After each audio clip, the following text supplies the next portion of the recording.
সকালে চোখ খোলার পরই যে কথাটি আমার প্রথম মাথায় আসে সেটি হচ্ছে কখন শাশুড়ির চা দিয়ে শেষ করব। আমার এই কথার সাথে অনেকেই রিলেট করতে পারবেন। যাদের ঘরে বয়স্ক মানুষরা আছেন তারা একটু সকাল সকালই চা নাস্তা খেতে পছন্দ করেন। তারপর তাড়াহুড়ো করে আমার বেবি ঘুম থেকে ওঠার আগে যতটা পারি সকালের প্রয়োজনীয় কাজগুলো শেষ করার চেষ্টা করি। কিন্তু কালকে রাত্রে আমার বেবি অসুস্থ হওয়ার কারণে পুরো রাত্রি কান্নাকাটি করছিল, তাই ঘুম একদমই হয়নি। এই জন্য সকালে শাশুড়ির চা দিয়ে আর কোনো কাজই করতে ইচ্ছে করেনি। প্রচণ্ড মাথা ব্যথা করছিল, তাই বেবি যত সময় ঘুমিয়েছিল আমিও তার সাথে ঘুমিয়েছিলাম। বেবি ঘুম থেকে ওঠার পর তাকে ব্রেকফাস্ট করিয়ে এরপর এখন রুম গুছোতে লেগে পড়েছি। আর একদিকে আমি সবকিছু গুছোচ্ছি আর অন্যদিকে সে আবার খেলনাগুলো ছড়িয়ে ছিটিয়ে ফেলছে। এটা যেন তার একটি টাস্ক হয়ে গিয়েছে।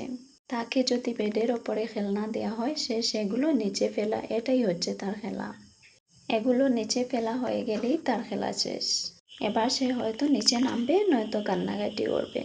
এই জন্য আমার যে কোনো কাজ খুব তাড়াহুড়ো করে করতে হয়, কারণ সে কখন কান্না শুরু করে দেবে। কান্না স্টার্ট করার পর আর তাকে রেখে কিছু করা যায় না।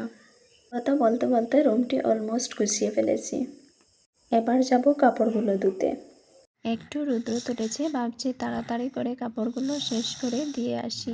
কিছুটা কাপড় রাত্রে ধুয়ে রেখেছিলাম যেন তাড়াতাড়ি করে শুকোতে দিতে পারি, কারণ এখন তো রৌদ্র ভালো করে দেয় না, আর দিলেও বেশিক্ষণ থাকে না, যখন তখন বৃষ্টি আসতে পারে।